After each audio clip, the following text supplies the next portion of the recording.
Baik, selamat malam. Assalamualaikum warahmatullahi wabarakatuh. Mudah-mudahan suaranya kedengeran nih. Pakai doa. Sebelumnya minta maaf dulu. Kemarin saya it's oke. Recording in progress. Minta maaf dulu kemarin saya benar-benar lupa asli. Saya posisi ada di Padang Panjang, bukan di Jakarta. Peralatan lebih sederhana daripada di Jakarta. Dan kemarin itu ada acara, jadi puyeng kepala, kelupaan gara-gara acaranya sampai sore. Mudah-mudahan tidak mengganggu jadwal bolanya karena bola jam 7.30 katanya. Ya sudah. Oke, saya langsung aja. Terima kasih sudah bersedia muncul lagi. Kita akan membahas tentang Orange, jadi artificial intelligence menggunakan Orange. Oke. Sebelum terlalu jauh, mungkin saya akan share screen dulu. Maksudnya ke arah mana ini makhluk ini. Jadi Orange-nya sendiri nanti bisa di-download free. Jadi tool yang akan kita pakai namanya Orange. Orange Data Mining. Kalau Orange biasa nanti keluarnya buah. Oh, kok jadi kayak gini bentuknya ya? Ini yang bawah, yang nomor 2, orangedatamining.com. Programnya kira-kira seperti ini. Jadi kita akan programming untuk artificial intelligence, text mining, data mining, dan sebagainya. Cuman kita programmingnya pakai grafik. Jadi gampang banget sih programming Orange itu pakai grafik. Yang penting bukan programmingnya sekarang. Yang penting adalah filosofi di balik itu semua. Jadi kita harus bisa ngerti apa sih namanya? Kenapa kita melakukan klasifikasi ini? Kenapa kita melakukan prediksi seperti ini? Datanya apa yang harus kita pakai buat klasifikasi? Jadi proses itu, filosofi itu seringkali seringkali tidak dapat. Jadi seringkali kita belajar terlalu banyak codingnya, akhirnya nyawanya nggak dapet. Jadi yang saya pengen kasih sekarang adalah nyawanya, gitu ya. Uh, jadi uh, intinya sebenarnya sederhana banget sih. Kalau kita lihat dulu ya kondisinya. Misalnya kita masuk ke toko online, Bukalapak misalnya. Oke, kita masuk ke toko online Bukalapak aja, atau toko-toko online lainnya sama aja lah. Mau masuk Shopee kayak, mau masuk Topet kayak, sama lah. Kita akan coba masuk Shopee, Bukalapak, dan sebagainya. Oke, kita lihat fungsinya makhluk ini ada di mana sih sebenarnya. Dan ini duitnya paling gede ya. Jangan khawatir. Ini makhluk-makhluk kayak ginian duitnya kencang sekarang ini. Karena ini menggantikan posisi dukun, kira-kira kayak gitu. Coba kita perhatikan baik-baik kalau kita masuk ke toko online, Shopee, Bukalapak, dan nggak bisa diklik. Bentar. Oke. Ini Bukalapak ya. Ini kan ada iklan nih. Nah, di bawah-bawah sini ada iklan nih. Ini ada iklan-iklan kayak gini ya. Oke. Shopee juga sama aja lah. Kita masuk pasti ada iklan. Oke. Ini biasa aja, iklan biasa. Ini ada rekomendasi iklan. Oke, pertanyaannya. Silakan ditulis di chat. Pertanyaannya.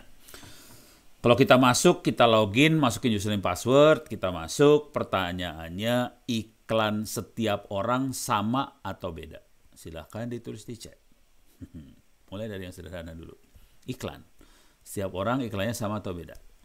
Beda, beda, beda. Semua orang tahu beda iklannya. Beres ya. Pertanyaan kedua.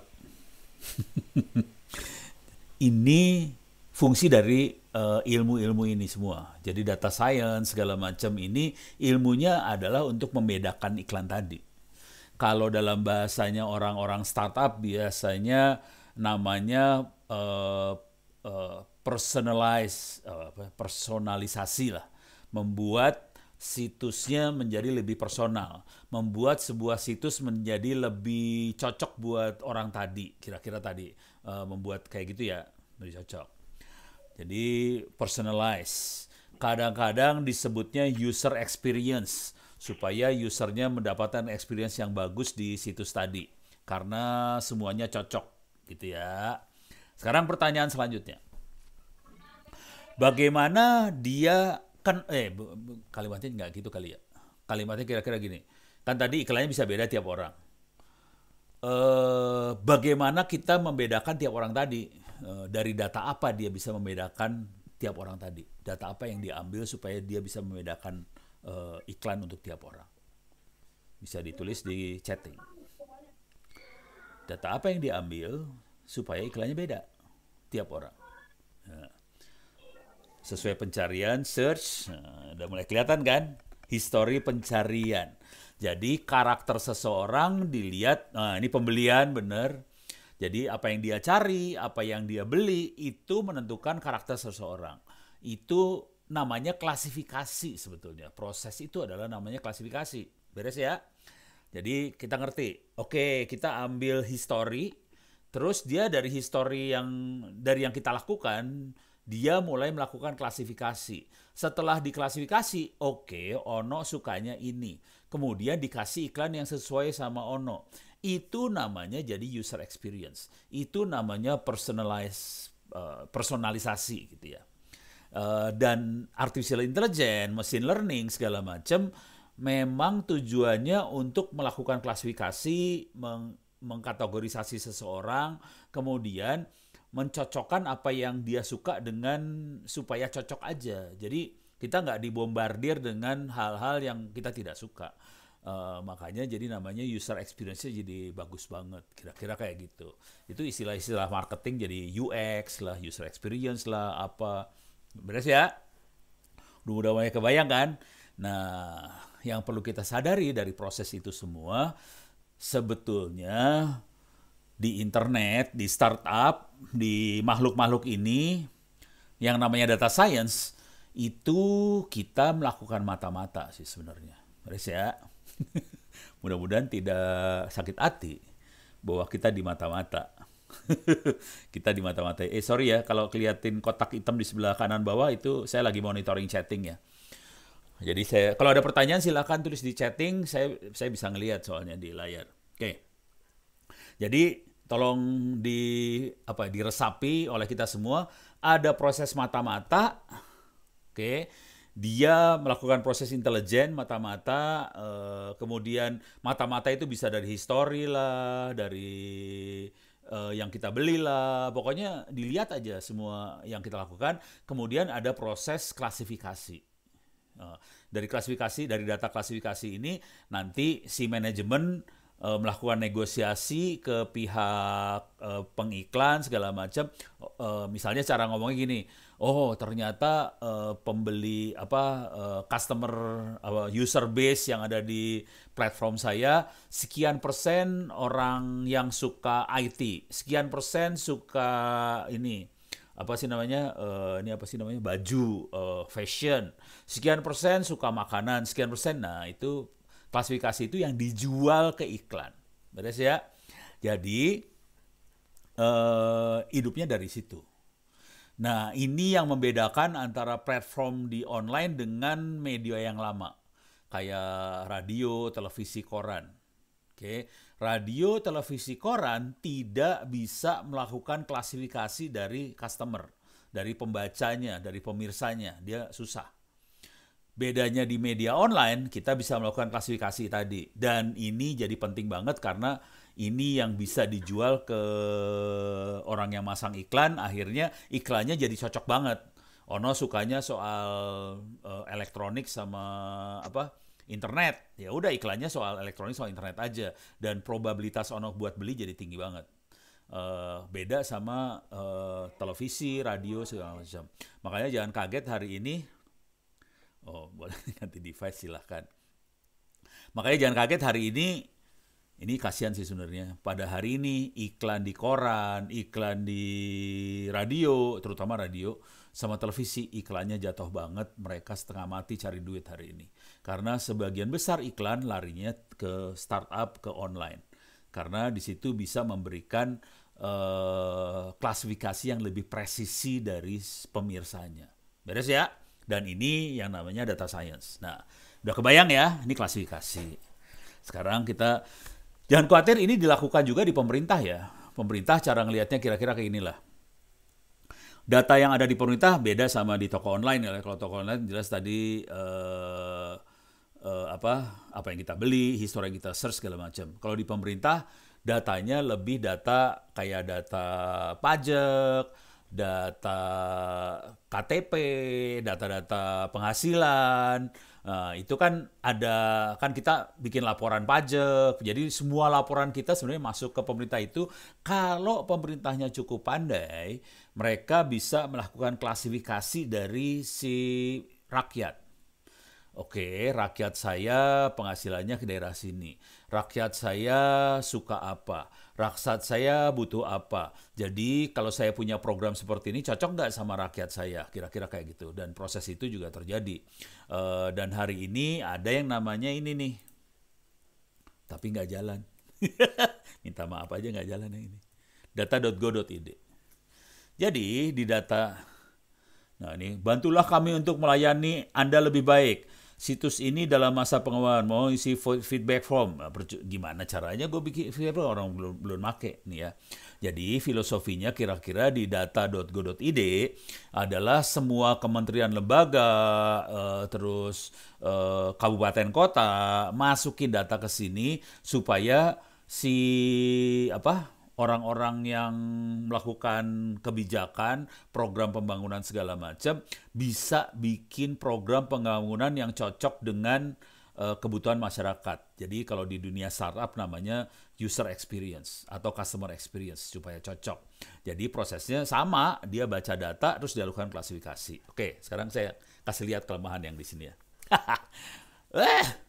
Ini udah sering banget sih, waktu itu saya diminta sama kantor wakil presiden, gue demoin, wah pemerintah kita udah hebat lu punya kayak gini-gini. Mari kita lihat. Kita lihat misalnya penghasilan gitu atau pendidikan gitu ya, pendidikan. Temukan data pemerintah dengan mudah. Data Indonesia dalam satu portal, temukan data pemerintah dengan mudah. Keren kan? Judulnya sih keren. Coba kita klik. Pendidikan. Ya. Jumlah pengelola PAUD pendidikan kelanjutan gitu kan ya. Ada satu file, ini di Provinsi Jawa Tengah. Ada Provinsi Jawa Tengah kayaknya cukup rajin nih masukin. Ini 0 file, ini 0 file. 0 cuma ada judul doang, jangan khawatir saudara-saudara. 0 file. Oke, ini ada satu file nih, lumayan. 2021 bulan 8 tahun 13, tanggal 13. Kita klik ya. Teng, teng. Kita klik di sini. Ukuran tidak ada, format Excel segala macam, bisa diklik kagak? Gak bisa. Download. Kagak keluar apa-apa. Coba lagi. Excel, download. Keluar kagak? Nggak keluar men, kagak keluar. Invalid date. Nah, ya gitu dah. Download the data. Data view unavailable. Download data nggak ada. Jadi adanya cuma judulnya doang, saudara-saudara. Oke, bagus, begitulah. Jadi, akibat dari sini bagaimana pemerintah kita bisa melakukan klasifikasi, bisa membereskan user experience. Kagak bisa, orang datanya berantakan. Jadi masalah besarnya ini. Saudara-saudara, beres ya? Udah kebayang kan? Dah, beres. Tapi kalau ngomong terlalu banyak di sini, nanti orang ditangkap lagi, dianggap subversif. Beres ya? Udah, sekarang kita pindah topik. Kita masuk yang lain. Jadi proses yang paling penting di balik ini semua adalah proses intelijen. Dan data yang dikumpulin banyak banget, makanya karena terlalu banyak nggak bisa masuk database, namanya big data. Kalau disederhanakan sebenarnya datanya ditaruh aja dalam bentuk file, ditaruh di folder. Udah gitu aja. Makanya namanya big data. Jadi nggak bisa masuk database. Oke, sekarang saya masuk yang lain. Proses intelijen yang lain. Oke, tadi di toko online ya, udah kebayang makhluknya. Proses intelijen yang lain adalah misalnya flight radar 24. Oke. Ini proses intelijen, tapi ini data miningnya, klasifikasinya nggak terlalu sih. Ini banyaknya intelijennya aja. Oke. Nah, ini kita bisa ngelihat pesawat terbang. Ini airportnya dan ini pesawat lagi terbang. Kita coba ini geser dulu ya, sebelah sini lah. Ini remove add kali ya.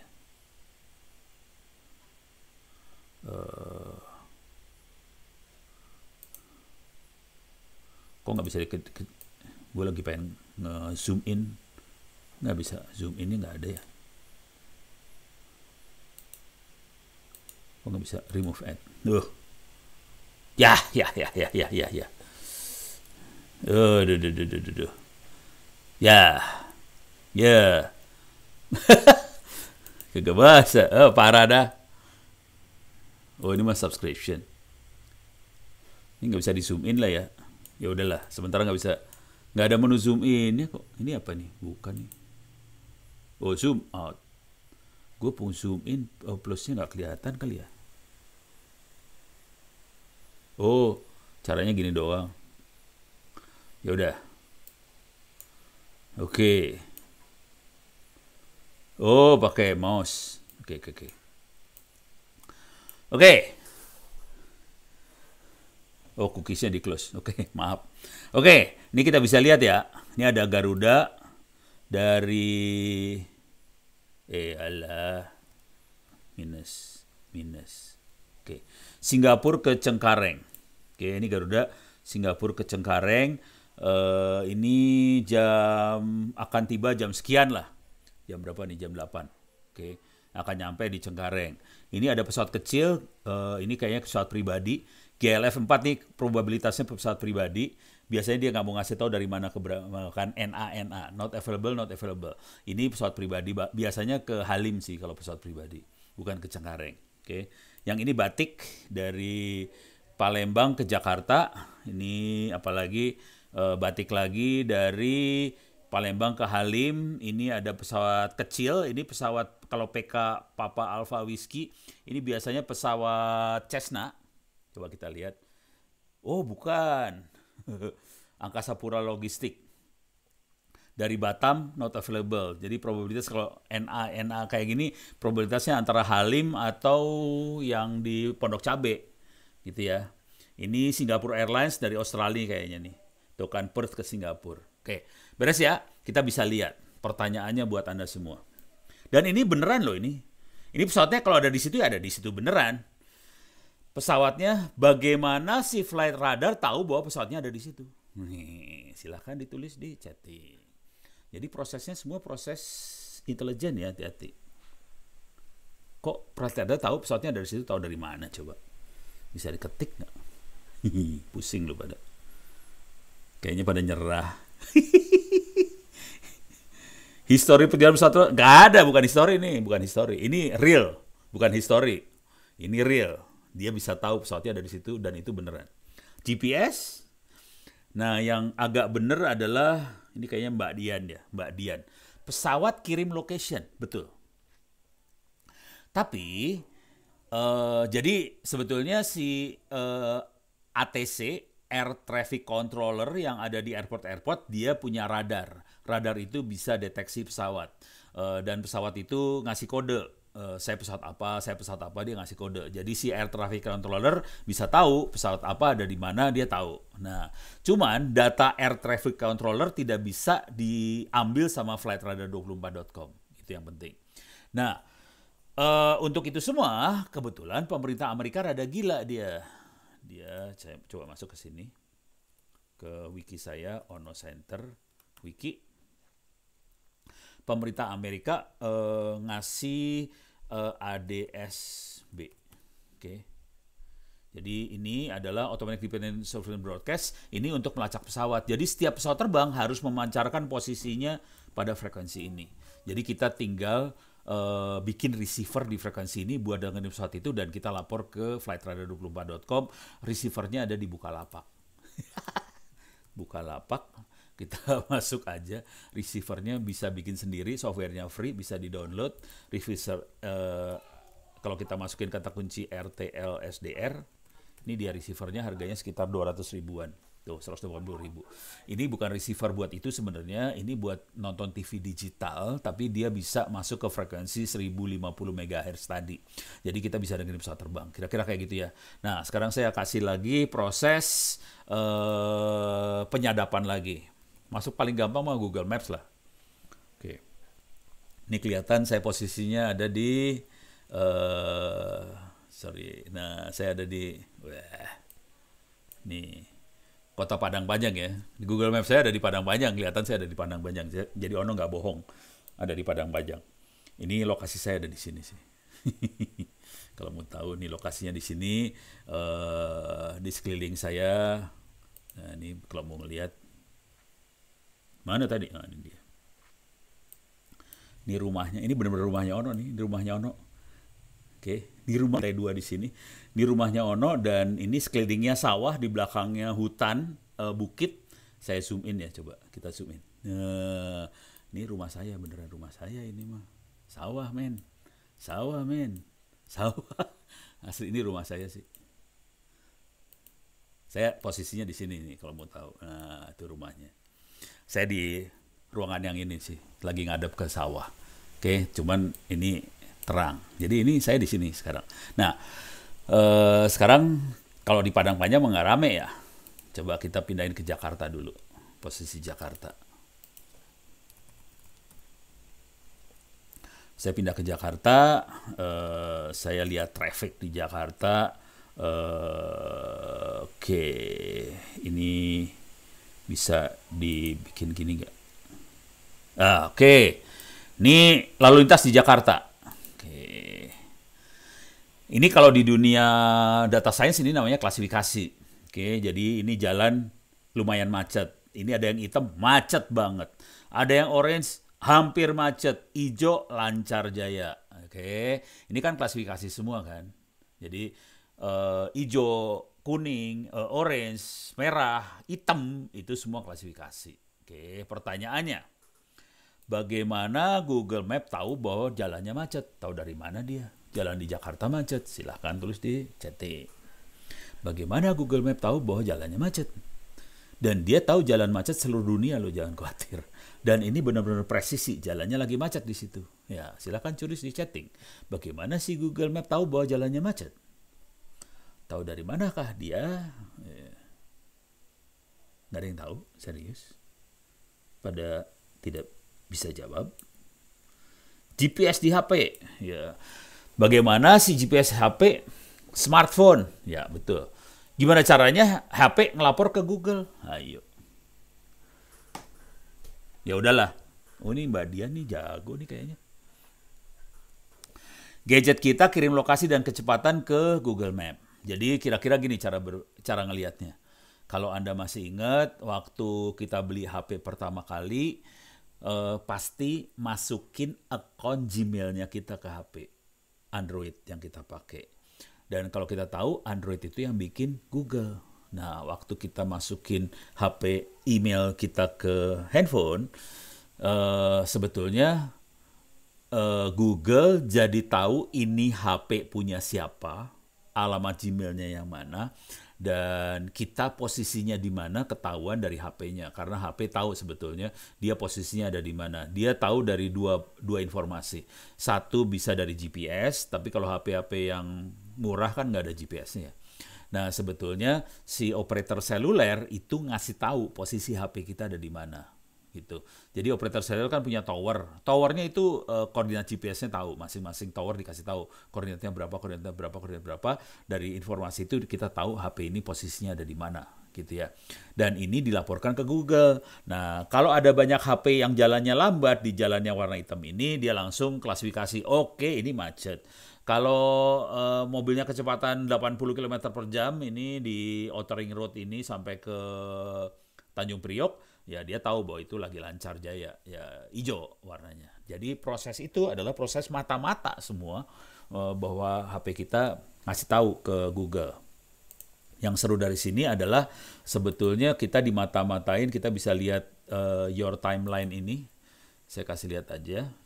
Jadi itu kelihatan klasifikasi banget ya. Nah, sebetulnya jadi proses di balik itu adalah mata-mata, dan saya pengen kasih lihat sebetulnya Google memata-matai kita secara selama bertahun-tahun. Oke. Ini adalah hasil mata-mata Google terhadap Ono. Jadi si Google tahu Ono sudah kemana aja. Beres ya? Karena dicatat sama Google dari kapan? Dari tahun 2009 sampai 2021. Jadi selama 12 tahun. Google memata-matai Ono, dan jangan khawatir, Google juga memata-matai Anda semua. Anda kemana aja dilihat sama Google. Dan yang paling keren dari ini semua adalah saya bisa menipu Google ini. Jadi Ono lagi berenang sama ikan hiu di sini. Ya nggak mungkin lah Ono kesini mah, gila Ono kesini. Gampang juga sebenarnya nipuin Google, gampang. Kita kasih fake location aja, ketipu Google-nya. Kalau ini kebetulan bukan fake ini. Ono lagi coding aja, Ono kacauin. Ya fake sih sebenarnya kategorinya. Cuman Ono bikin coding sendiri. Jadi proses intelijen tadi bisa kita tipu sih. Cara nipunya kita bikin data yang ngaco aja. Itu hacking dari data science, caranya kita bisa bikin data kacau supaya salah nanti kesimpulannya. Oke. Dan dia bisa ngelihat apa sih? Ini saya kasih lihat aja ya prosesnya, misalnya ini coba kelihatan nggak nih? Ini kelihatan seru. Ini tanggal 16 Desember, ini perjalanan saya sampai ke Jambi tanggal 16 Desember kelihatan. Oke, ini coba lihat tanggal 17 Desember dari Jambi, Jambi sampai Padang Panjang kelihatan. Tanggal ini tanggal 16, 17, ini tanggal yang ini, lagi muter-muter di Padang Panjang. Ini kelihatan, Google bisa ngeliat Ono lagi kemana sih kelihatannya, kurang ajar sih sebenarnya. Jadi kita bisa kelihatan aja kemana aja. Jadi Google tahu, dan kadang-kadang kita dengan berbaik hati kan, oh di sini makanannya enak, taruh di Google Map, ini restorannya bagus, taruh Google Map, ini tempat penginapannya bagus, taruh Google Map. Jadi proses mata-matanya kita bantu sih sebenarnya.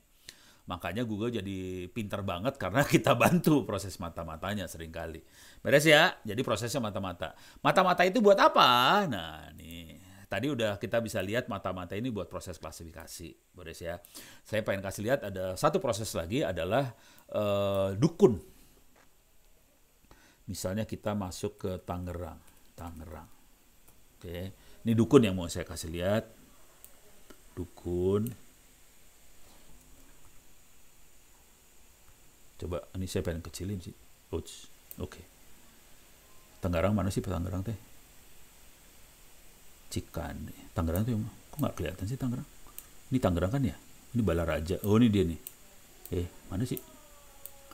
Kecampur ya? Oh ini Tangerang sini ya? Iya. Oke, ini Tangerang dari sini, ini Jakarta ya. Saya pengen dari Tangerang ke Jakarta. Ini dari Tangerang ke Jakarta. Oke, kita bikin perjalanan pakai mobil dari Tangerang ke Jakarta. Ini kelihatan untuk jam sekarang detik ini Tangerang ke Jakarta dia sarankan lewat airport, pakai tol airport ini dan akan macet di dekat daerah sebelum Ancol, kemudian baru sampai Jakarta Monas. Sini, beres ya. Dia tidak rekomen lewat Kebonjeruk. Lebih lama 5 menit. Yang ini lebih 1 jam 1 menit, yang ini 1 jam 5 menit, yang ini 59 menit, kira-kira kayak gitu. Oke, ini sekarang nggak ada yang namanya dukun di sini karena ini pakai data yang sekarang. Oke, dan ini kan live now sekarang. Coba kita ganti depart at, berangkat pada.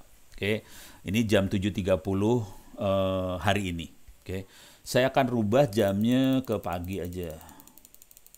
Ini AM ke jam 7.30 pagi paling enak sih. Tangerang Jakarta macetnya kan pagi ya. Ini kelihatan kalau pagi di sini macet ya. Tolong perhatikan baik-baik tempat macetnya. Oke. Nah, ini kan hari ini. Ini tadi pagi ya, macetnya kayak gini. Coba kita lihat besok. Ini tanggal 29 Desember. Besok tanggal 30 Desember. Kita lihat. Macetnya kayak gimana? Berubah ya, macetnya berubah ya. Hari Kamis tanggal 30 Desember, tanggal 1 Januari. Harusnya kagak macet. Kalau tanggal 1 Januari macet kan aneh ya, orang hari libur kan. Coba kita lihat. Oh, 31 Desember, maaf. Macetnya berubah dikit. Coba tanggal 1 Januari, hari Sabtu. Coba kita lihat ke jalur ini. Tidak macet, saudara-saudara. Hari Minggu, tidak macet, saudara-saudara. Dan itu belum kejadian. Ini belum kejadian tanggal 2 Januari, belum ada ya. Ini belum terjadian. Dan Google bisa tahu tidak akan macet di jalur ini, tidak akan macet di jalur ini, tidak akan macet di jalur ini tanggal 2 Januari. Karena hari Minggu. Oke. Dan ini namanya forecasting. Ini namanya dukun. Ini prediksi. Gitu. Jadi kalau kita lihat dari satu machine learning ada 2 proses dia. Yang satu namanya klasifikasi, yang satu forecasting. Beres ya? Oke, sekarang kita masuk ke, saya punya waktu 30 menit lagi. Saya akan masuk ke yang namanya Orange. Orange Data Mining ini, Anda bisa download, software-nya bisa di-download, ini masuk ke Orange Data Mining, bisa download, ini ada Windows, ada macOS, ada Linux. Bisa di-download ya. Kalau udah bisa download, nanti bisa jalanin pakai gini aja, Orange. Ini saya pakai Linux ya.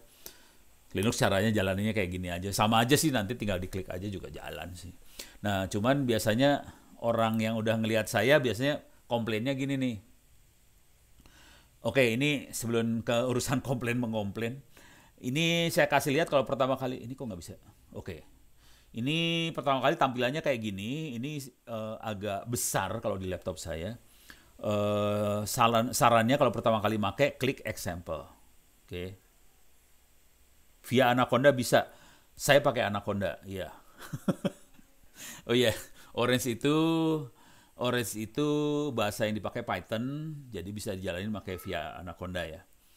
Anaconda tuh bapaknya Python apa ibunya Python ya. Jadi bisa. Saya sendiri makanya Anaconda buat nginstallnya. Jadi saya tidak download dari apa sih? Saya tidak download dari apa tadi Orange yang tadi. Saya pakai Anaconda nginstallnya. Tapi kalau Anda pakai Windows ya terserah lah. Kayaknya lebih aman dari yang situs yang tadi. Oke. Jadi dia punya contoh, bisa diklik ini bisa. Ini yang Anda lihat ini program loh, hati-hati ya. Ini program ya. Ini program loh, hati-hati. Ini program. Jadi yang Anda lihat ini program, bisa dijalankan nih programnya. Oke, beres ya. Jadi ini program bisa, jadi programnya kayak gini.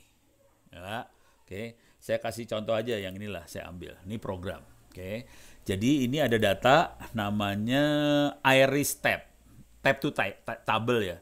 Tabel artinya kayak tabel file Excel lah. Ini nih, tabelnya kayak gini. Ini tabelnya kayak gini. Di sini ada klasifikasinya, ada iris. Ini klasifikasi ya.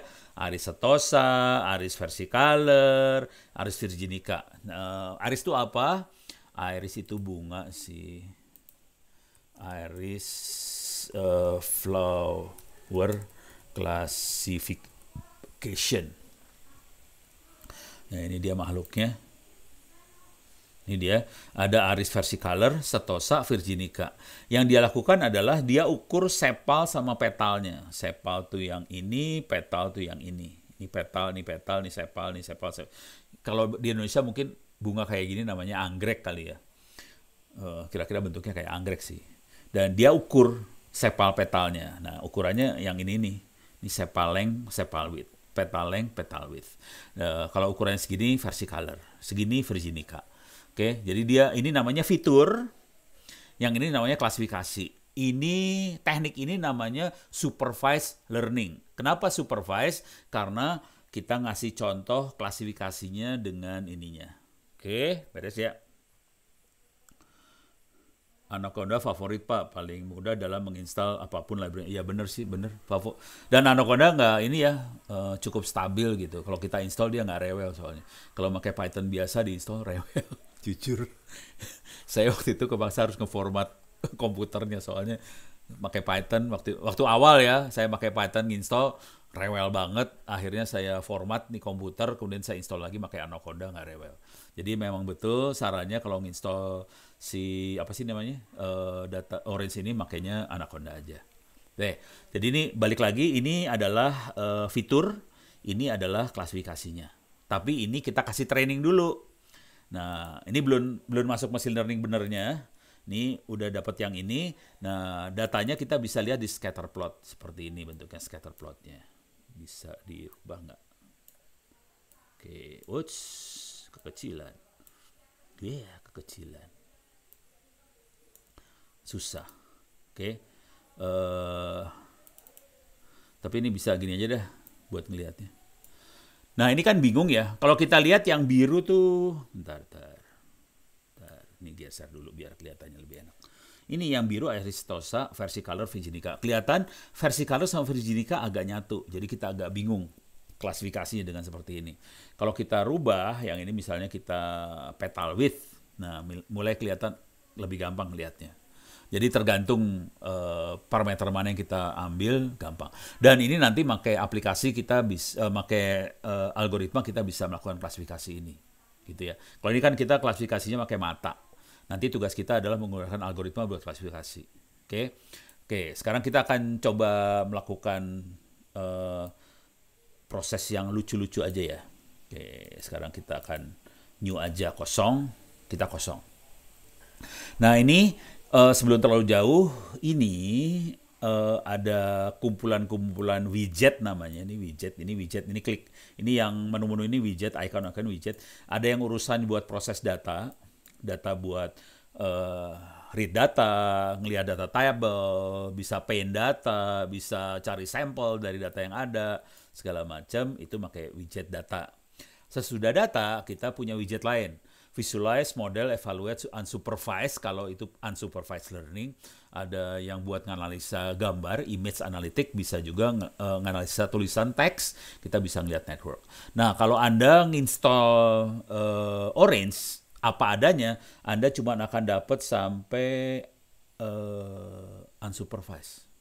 Yang image analytic, text mining, network nggak ada. Dapatnya dari mana image analytic, text mining, network? Dapatnya dari option, add-ons. Nanti kita bisa tambahin add-ons ini, tinggal diklik-klik aja. Jadi ini tinggal diklik, mau add-ons yang mana yang mau kita tambahkan, nanti dia nginstall sendiri. Jadi kita bisa tambahin add-ons. Kebetulan saya tambahin add-onsnya buat image analytic, text mining, networks. Oke. Saya akan coba ngasih lihat programming yang sederhana banget.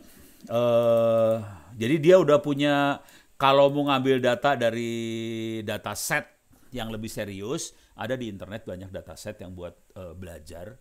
Cuman si Orange juga punya dataset buat belajar. Ini datasetnya macam-macam banyak.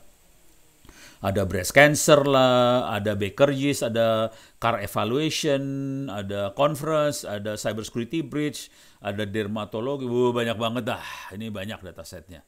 Ya nggak banyak banget sih, banyak aja. Coba kita lihat car evaluation.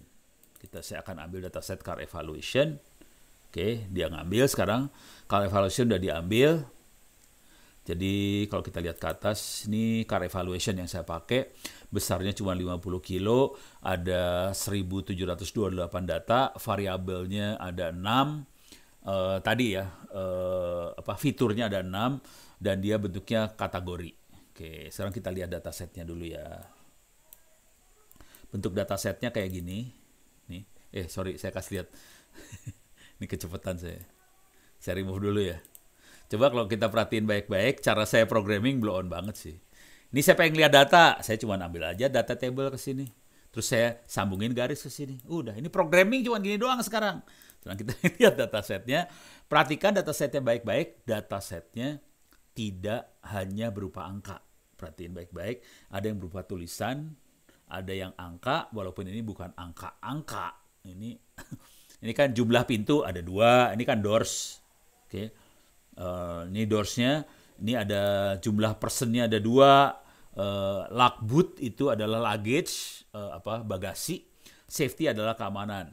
Jadi buying, harga jual, dijualnya very high. Nanti kalau ke bawah ada yang high, ada yang medium, ada yang low. Oke. Jadi ini adalah klasifikasinya adalah jadi beli atau nggak jadi beli. Unacknowledged artinya nggak jadi beli, nanti di bawah ada yang acknowledged nih. Cuma 2 klasifikasinya. Jadi beli atau nggak jadi beli. Ini ada ACC, ada. Yang ACC ini berarti jadi beli. Oke, beres ya. Nah, sekarang kita lihat. Ini proses pengambilan keputusan sih sebenarnya.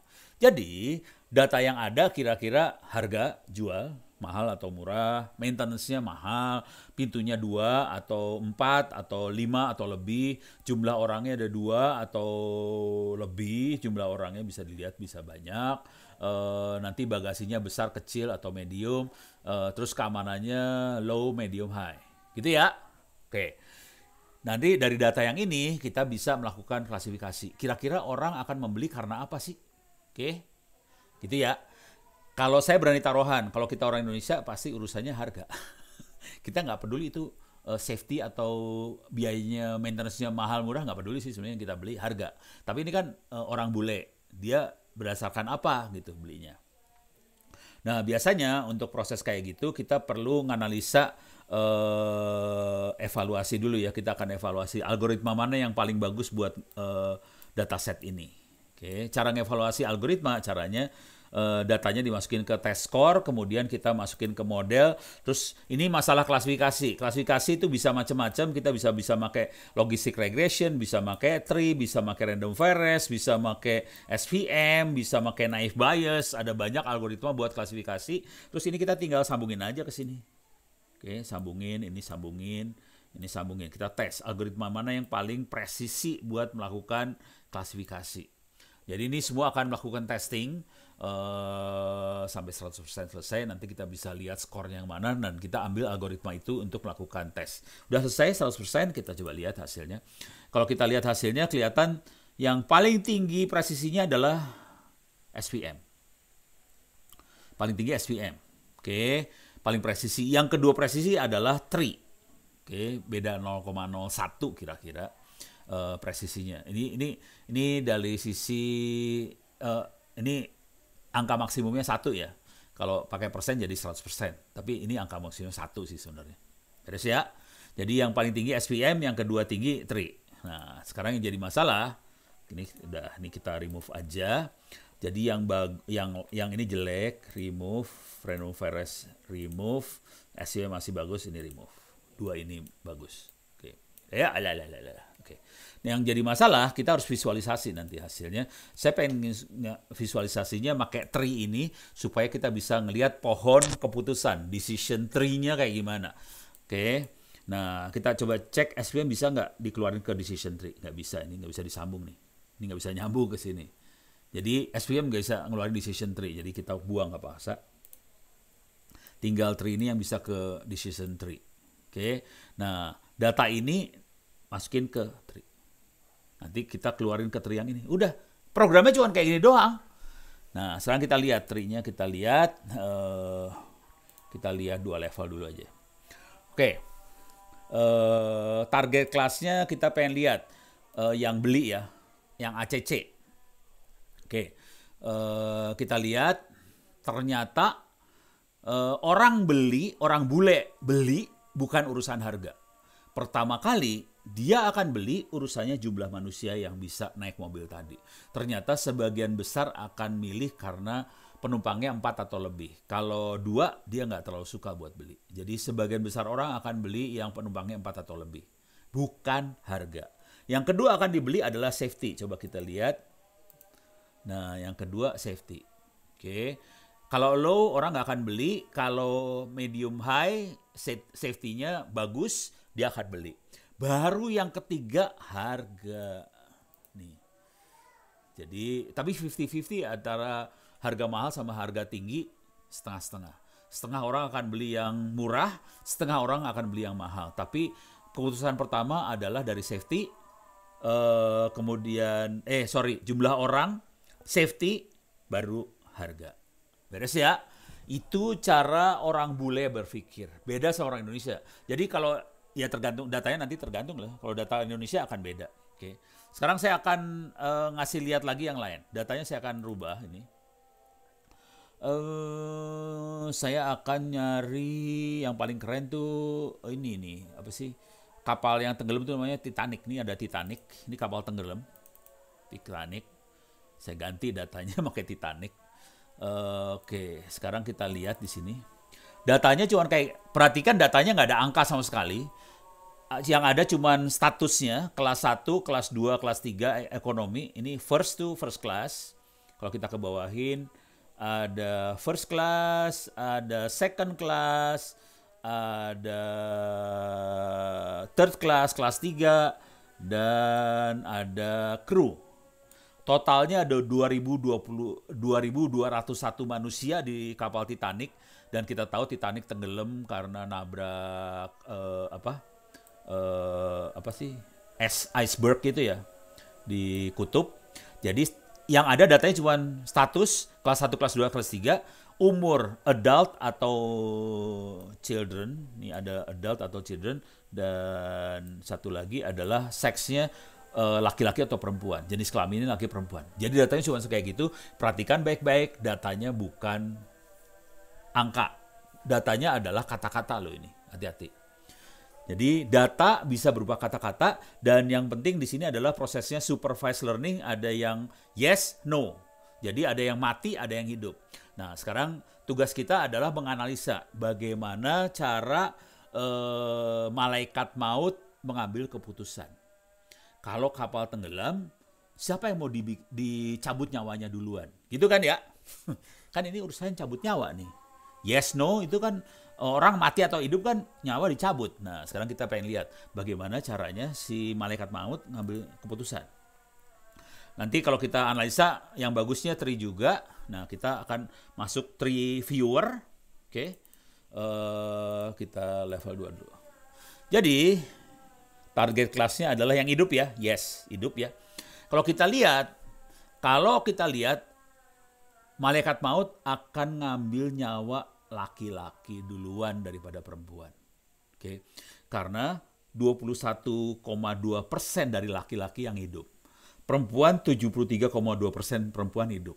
Jadi, di sebuah kapal pesiar besar Titanic, waktu nabrak es, malaikat maut datang, oh Anda laki-laki, lu mati ya. Gitu. Anda perempuan, lu hidup aja dulu. Gitu. Jadi ini mati nih laki-lakinya. Oke, karena hanya 21% yang mati. Jadi pertama kali waktu dia ngelihat orang, lihatnya laki perempuannya. Laki-laki akan mati, perempuan hidup. Sekarang kita lihat layer selanjutnya. Yang perempuan yang hidup, yang bakal mati duluan adalah kelas 3. Kelas 3, 50% mati, 50% lagi hidup. Sementara 92,7% kru kelas 1 sama kelas 2 akan hidup. Perempuan yang kru kelas 1 kelas 2 akan hidup. Laki-laki kalau dia adalah orang dewasa probabilitasnya mati. Setengah dari anak-anak hidup. Jadi kalau Anda laki-laki sebaiknya Anda anak-anak supaya hidup. 50% hidup gitu ya. Nah, ini kita naikin lagi levelnya, kita lihat lagi. Nah, ini kita lihat dari yang hidup perempuan ini. Kalau kru sama kelas 2, 87% hidup. Kalau dia kelas 1, kemungkinan besar 97% hidup. Nah, yang di sini, nah yang seru yang di sini. Anak-anak kalau dia anak kelas 1 atau kelas 2, 100% hidup anak laki-lakinya. Kalau dia anak kru atau kelas 3, mati lu. Laki-laki juga mati anak-anaknya. Gitu ya. Jadi gitu kira-kira cara ngelihatnya. Jadi kita bisa lihat kalau di sebuah kapal yang tenggelam, probabilitasnya kayak gini. Kenapa bisa kayak gini? Karena skocinya kurang banyak. Jadi Titanic yang ngerancangnya waktu itu kayaknya cukup arogan, tidak akan tenggelam, dikasih skoci lebih dikit. Beres ya? Nah, sekarang saya akan masuk ke, saya punya waktu sekitar 10 menitan lagi. Saya akan kasih lagi yang lebih seru lagi. Kalau tadi kan bentuknya datanya kayak gini ya. Datanya bentuknya tabel file Excel lah kira-kira. Ini bisa dibikin dari file Excel sih, jangan khawatir. Kalau ini bentuknya CSV sih sebenarnya. Tabel ini CSV bentuknya. Nah, kita bisa pakai file Excel juga. Nah, sekarang saya akan masukin data yang lain. Kita masuknya image analytic. Ini saya buang dulu semua, remove all. Oke. Ini ada widget buat import image, saya baca dulu. Ya. Walah. Belum ada ini gambarnya. Ini saya bukan pakai komputer yang biasa saya pakai soalnya.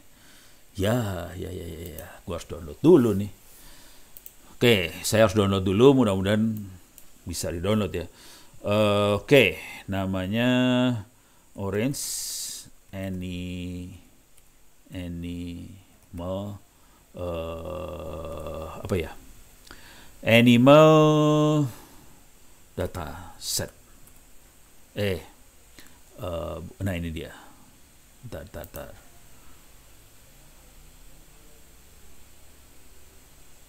Jangan dikegel bejat. Susah. Domestic animal data set.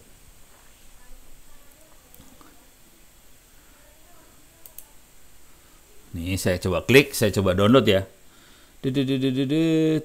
Nih. Oke, saya akan download. Ini ada domesticanimal.zip, saya download nih. Datasetnya baru di-download. Oke, ini saya download nih. Oke. Saya akan masuk ke folder download. Oke. CD download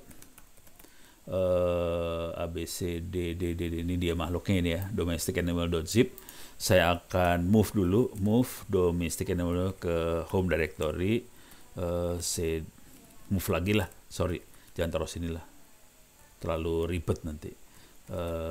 Taruh di dokumen, oke, unzip domestic animal. Oke, jadi saya akan punya folder namanya domestic animal, dan saya punya animal yang ini ya, ada cat, ada chick, ada cow, segala macam, bentuknya PNG semua. Oke, nah sekarang saya akan baca makhluk itu ada di dokumen, ada di domestic animal. Oke, cus. Oke, dia tahu ada 20 image di sini. Reload aja. Oke, ini saya minimize aja. Oke, sekarang saya punya domestic animal 20 image di sini ya.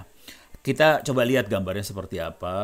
Saya sambungin image viewer. Kita lihat. Nah, ini gambarnya. Jadi ada kuda kecil, ada ayam, ada kambing, ada sapi, segala macam. Beres ya. Fungsi kita di machine learning ini adalah melakukan klasifikasi. Persis seperti tadi di Google Map. Ini jalan macet, ini jalan apa. Nah, kalau ini klasifikasinya gambar. Ini bayangkan yang di depan kita adalah virus COVID. Kita harus bisa membedakan virus COVID dengan virus flu dan sebagainya. Oke, beres ya. Nah, kalau ini kan kuda kakinya 4. Ini lamb tuh apa sih bahasa Indonesianya? Kambing kakinya 4. Ini juga kaki 4 tapi gendut. Ini kaki 4 kurus. Ini kakinya 2, ada sayap, ada paruh, beda. Jadi kalau pakai mata manusia kita bisa membedakan. Bayangkan ini mesin, bisa dia enggak melakukan klasifikasi itu ya kan? Nah, jadi yang kita lakukan adalah melakukan image embedding. Image embedding kita ngirimnya ke Google Inception V3. Makhluk apakah itu Google Inception? Google Inception adalah seperti ini. Google Inception V3. Oke. Ini adalah neural network sih sebenarnya. Parah banget. Jadi kita masukin neural network. Kalau kita tahu neural network, dalamnya cuman regresi linier, cuman datanya bisa seenak jidat, bisa angka, bisa kata-kata, bisa gambar, bisa suara, bisa apa, dimasukin semua, jebret, nanti dia dapetin fitur. Contoh yang namanya fitur adalah kakinya 4, ada paruhnya, ada sayapnya, itu fitur.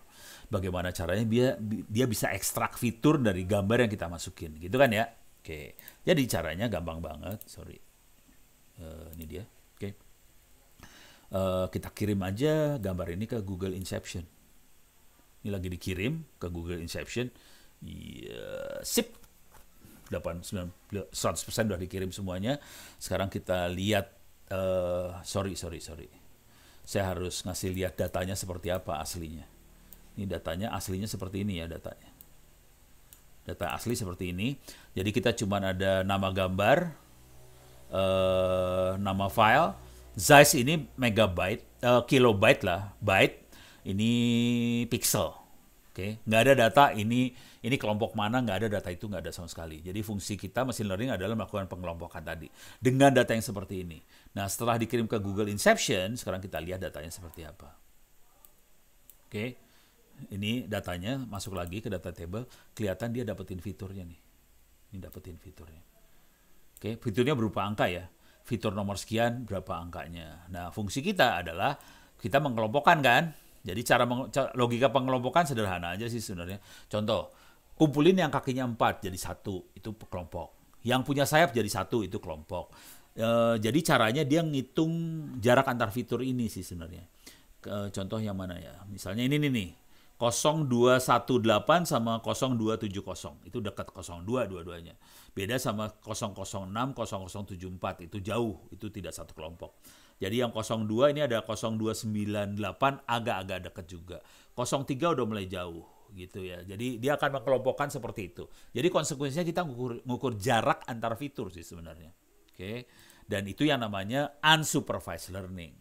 Jadi caranya kita masuk ke unsupervised learning, kita ngitung jarak distance antar fitur tadi.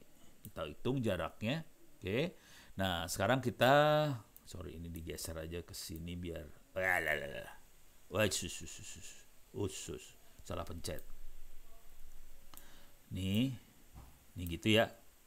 Ini udah nggak penting remove, ini nggak penting remove, ini nggak penting remove. Oke. Sekarang dapetin distance. Sekarang setelah distance kita pengen lihat klasternya seperti apa. Hasil perhitungannya dia, klaster seperti apa supaya asik kita sekalian kita lihat gambarnya juga dong. Oke. Jadi programnya cuma kayak gini doang sih. Oke. Sekarang kita lihat klaster. Nih klasternya. Yang hasil perhitungannya dia. Oke. Ini ada gambarnya. Ini ada gambar, ini cluster. Cuman ini semua angka doang kan? Nah, kita ganti notasinya jangan enumeration, puyeng kepala lu. Kita ganti sama image name aja ya, image name. Oke. Jadi ada dog, cat, rabbit-nya kelihatan. Coba kita lihat. Dia berhasil klasifikasi dengan benar nggak ya? Coba kita klik yang ini ya. Ini chick sama duckling. Deket ya. Walaupun kita tahu itu beda sebenarnya. Yang satu ayam, satu bebek. Ya beda lah ya. Coba kita klik yang ini. Ini sama, mirip. Ini ayam sama ayam. Coba kita lihat yang ini. Ini duck sama duck. Ini adalah keluarga burung-burungan. Kalau kita klik yang ini keluarga burung semua nih. Ini burung semua. Beres ya, kelihatan berhasil dia. Coba kita lihat yang ini. Ini kaki 4. Coba yang ini, kaki 4. Ini ada kuda di sini. Coba kita lihat yang ini, kaki 4 juga. Coba lihat yang ini, kaki 4 semua dan kurus-kurus. Coba kita lihat ini kaki 4 juga tapi gendut. Yang ini kaki 4 kurus, ini kaki 4 gendut, gitu kan ya. Ini lucu-lucu, beda kelompok. Jadi kita bisa lihat dia berhasil mengkelompokkan sih. Ada yang lucu, ada yang kaki 4 kurus, ada yang kaki 4 gendut, ada yang burung-burungan. Dengan cara itu, tapi ini dilakukan secara otomatis dan teknik ini yang bisa kita pakai untuk melakukan klasifikasi gambar sih sebenarnya. Secara unsupervised loh ya, hati-hati, ini bukan supervised learning. Kalau supervised tadi kita kasih tahu, ini namanya apa? Tadi misalnya iris setosa, iris ini. Kalau ini kan kita nggak ngasih tahu, dia mengkelompokkan sendiri. Jadi teknik ini yang bisa kita pakai untuk melakukan klasifikasi tadi, virus COVID. Jadi dari mikroskop kita bisa langsung tahu ini virus COVID apa. Teman-teman di UGM tekniknya bukan dari mikroskop, dia dari napas. Dari napas ada kandungan kimia seperti apa, dia bisa tahu, oh ini ada COVID-nya, oh ini aman, nggak punya COVID. Jadi dia dari napas. Jadi selalu tekniknya ada sensor, kemudian klasifikasi, terus kita bisa nentuin ini apa. Kira-kira gitu sih. Oke, saya punya waktu 3 menit. Ada pertanyaan nggak? Aman. Mudah-mudahan udah kebayang nih. Oke, saya akan kasih tahu ininya aja, email saya kalau ada apa-apa. Aman ya, terima kasih. Kalau ada apa-apa silakan nanya pakai Twitter boleh, ono.wpurbo. Bisa juga pakai email ono@indo.net.id, cuman saya lebih prefer Twitter sih sebenarnya. Nah, untuk belajar lebih lanjut, saran saya silakan masuk ke, ini kuliah saya, tapi nanti teman-teman Bisa AI juga akan ngasih pendampingan buat Anda kan ya. Kalau ini kuliah free gratis, bisa masuk ke open course itts.ac.id.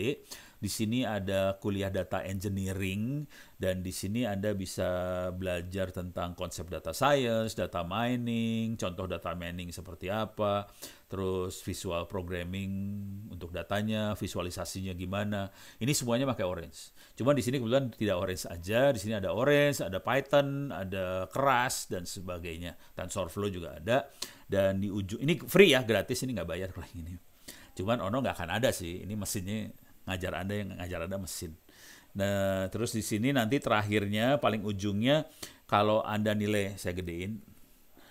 Kalau Mas Hilman raise hand ya, bentar. Jadi kalau Anda nilai di atas 90 silakan download sertifikat. Oke, mau nanya kalau datasetnya bisa diubah nggak? Bisa.